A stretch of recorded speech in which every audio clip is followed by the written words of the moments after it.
สบายดีและนัดต่อไปจะเปลี่ยนบรรยากาศให้ประธานได้รับชมการแสดงศิลปะวรรณคดีจากพี่น้องเผ่ากรีเนาะนั่นก็คือพี่น้องเผ่าตรงเรื่องนั่นเองซึ่งจะเป็นในนั้นขอเชิญประธานติดตามการแสดงของพี่น้องเผ่าตรงเรื่องในณบัดนี้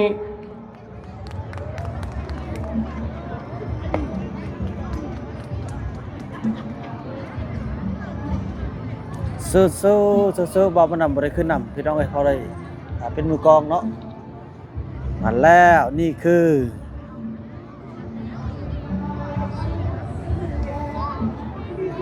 มาแล้วพี่น้อง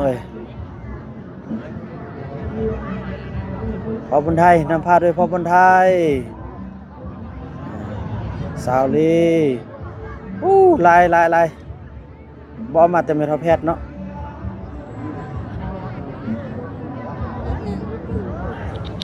ฮัลโหล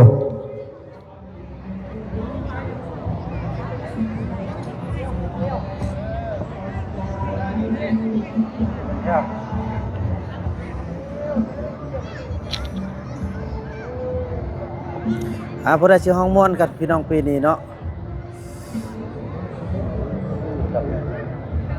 ฮัลโหล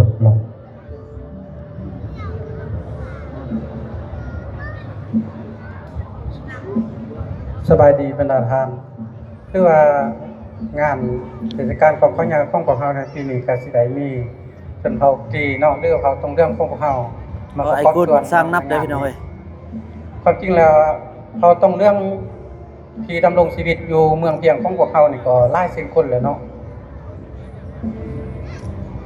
รวมจำนวนคนทั้งหมดก็ถือว่า18เนาะยิ่งเก่าแต่มานี้12ข้าพเจ้าก็ได้นำซื้อเนาะ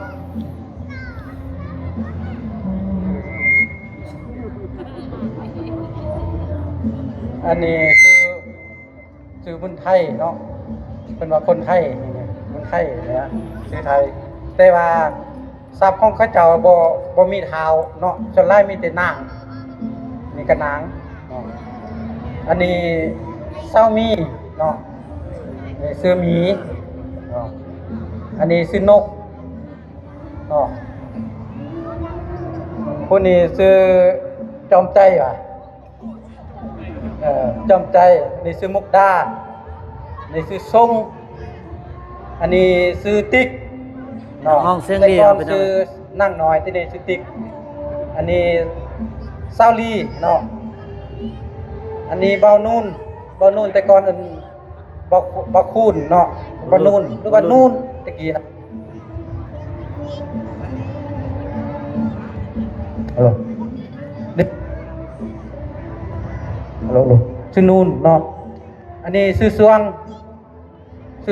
หรือว่าชื่อส้มสวัสดิ์อันนี้ชื่อคูนหรือว่าอีคูนนี่นะบ่เคยมาเราจักเดือนนี่เนาะด้วยแล้วมื้อนี้ขอโทษขออภัยนำบรรดาทานเนาะว่าสิได้ห้องเสียงสดเพราะว่านักดนตรีนักเสียงเฮาบ่มีเนาะบ่มีมือคีย์บอร์ดเนาะสิได้ห้องเสียงสดและในเบื้องต้นนี้ที่ได้ให้เบารุ่นเนาะที่เบารุ่นห้องเอาพักก่อนเนาะข้อตัวมือสมเจยได้นึงเด้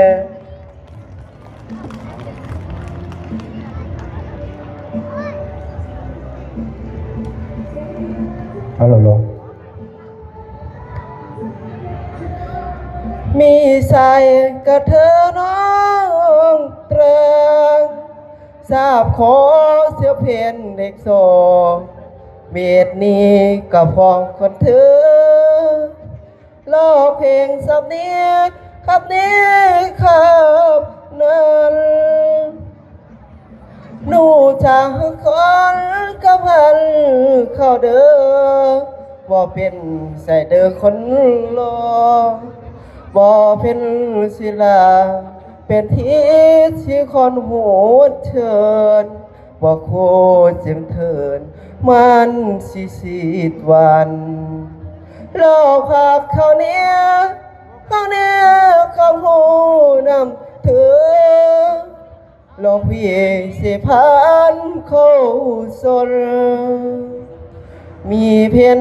บ่ว่าแต่เพียนกับฮอนพ่อเจ้าพี่เจียงไอชี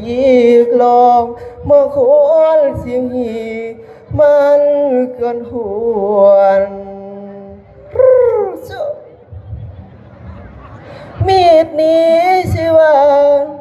บอกพวกมันหาเจ้าหูแตกใส่เดิมแล้วมันห้องเจ้าหีมันเธอสิหาน้องสิมีมันนี้ควนหูมันส่วนมีสิหาคนลงเป็นไงเปลี่ยนถึงห้องแล้วขอมันหันสินานจอบไอเนียนสาย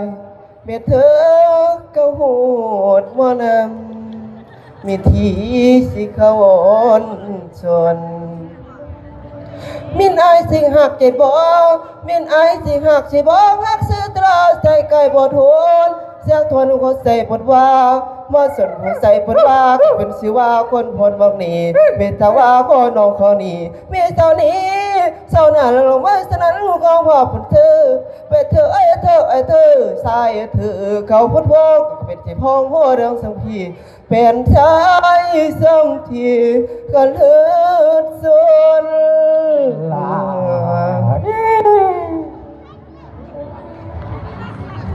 มวนหลาย ต่อไปเป็นซาลี่เนาะเอ็กซิบิลี่พูดก่อนใต้ห้องบ่ลี่ห้องเราเด้อติ๊กห้อง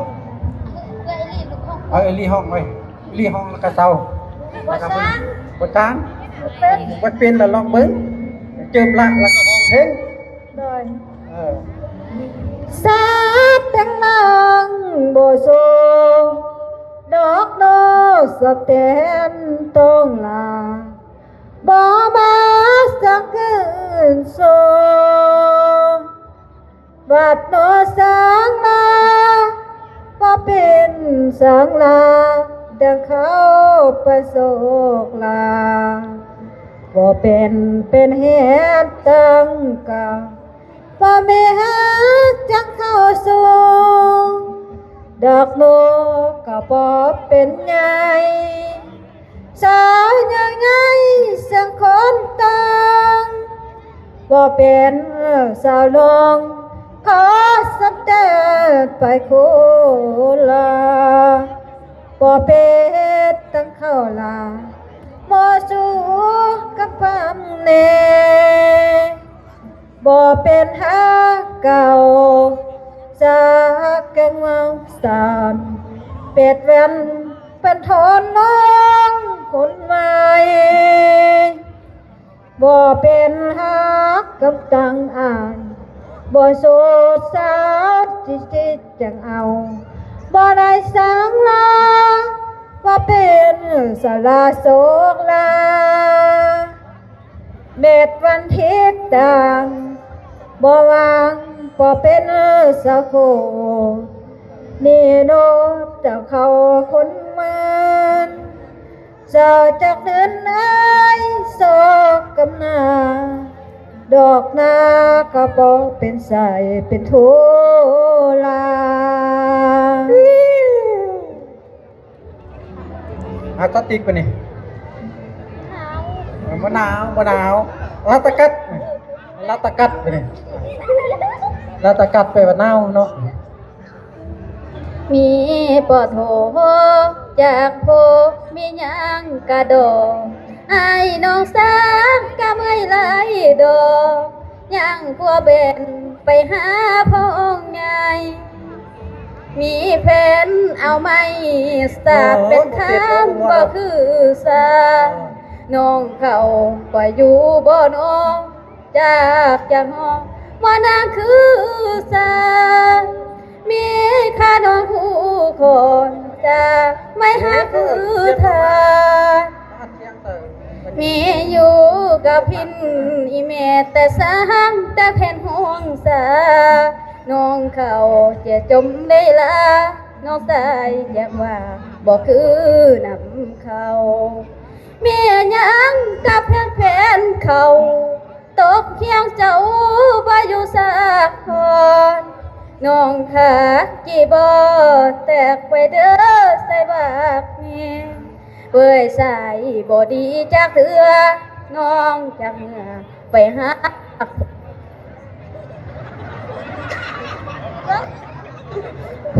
มีแต่เพ่นหูอยู่ตายเพ่นหางจะเป็นมีตองน้องจะเพ่นไปหาซื้อลาน้องจากว่าเป็นหวนหูงานบ่คือนำเข้าจากกินเจ้าพระสัง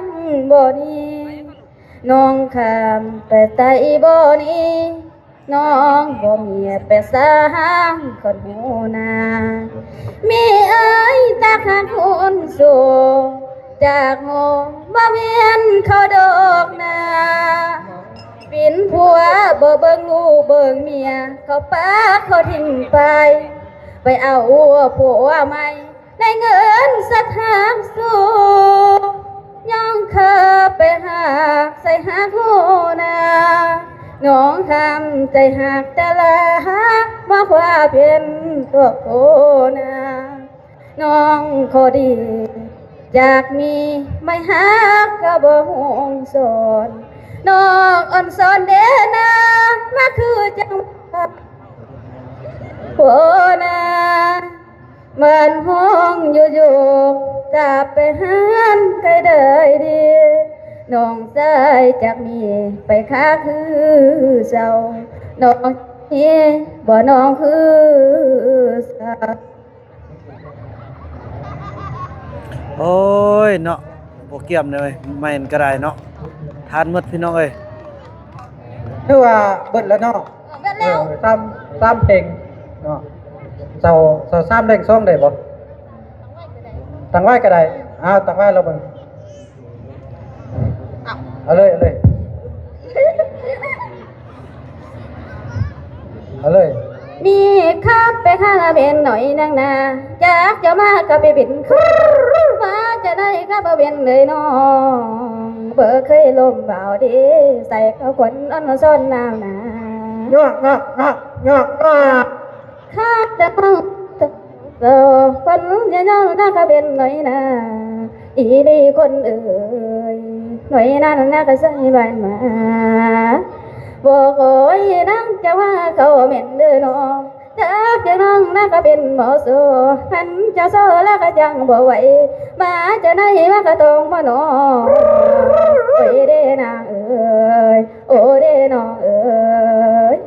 เป็นข้าเป็นคนหูดีหากจากนี้เข้าน้องเสยเด้อบอกคนนั้นยังห้องเป็นหูเตอบอกจะว่าคือสาวตั้งไว้คนเอ้ยสักกับพันแล้วก็ยองบอกจะ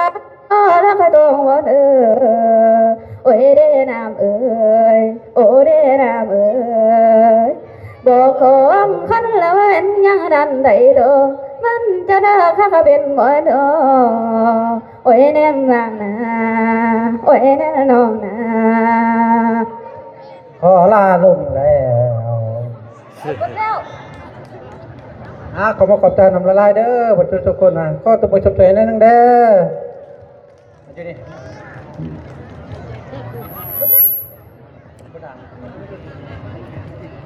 เสียดายพี่น้องเสียดายใหม่เนาะ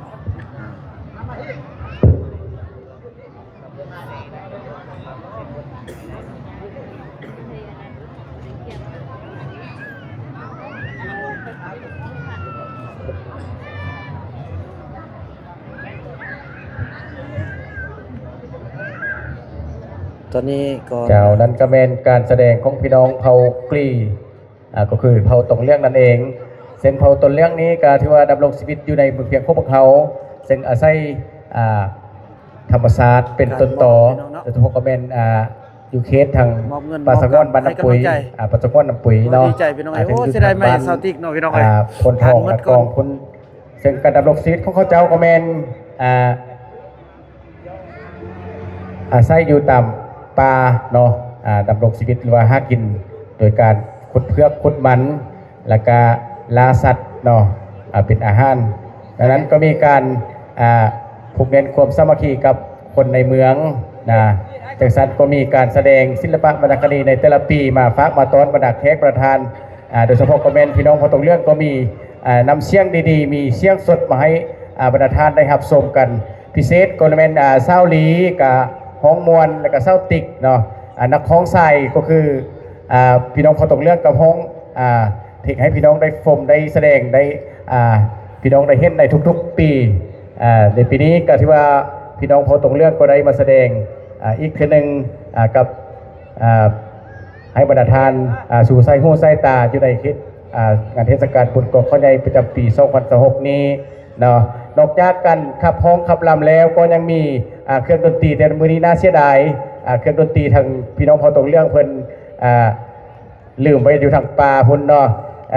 ผ่านการกาเกี่ยวเรื่องฝึกฝึกซ้อมเพื่อเกี่ยวความพร้อมเขาแสดงให้บรรดาทานได้รับชมกันเนาะทางยูทูบเบอร์หรือว่าทางบุญนำก็ได้โพสต์ทางYouTube ให้บรรดาท่านได้ติดตามรับชมเนาะแล้วก็ขอบใจนำพี่น้องเขาตรงเรื่องที่แสดงให้บรรดาท่านได้รับชมนำเนาะขอเสียงตบมือดังๆให้แกพี่น้องเขาตรงเรื่องเน่พี่น้องเอ้ยจบผ่านไปพี่น้องเอ้ยเนาะโอ้แสดงได้ดีหลายเนาะขอบใจทุกคนเจ้าและอันดับต่อไปอาจจะเป็นบรรยากาศให้บรรดาท่านไปรับชมบทฟ้อนอีกทีหนึ่งเนาะซึ่งมาในบทฟ้อนแคนลาวนำแสดงโดยผู้หญิงชายจากคณะศิลปะโรงเรียนบ่อโซนามอซึ่งจะเป็นในระดับข้อเชิญประธานติดตามรับชมใด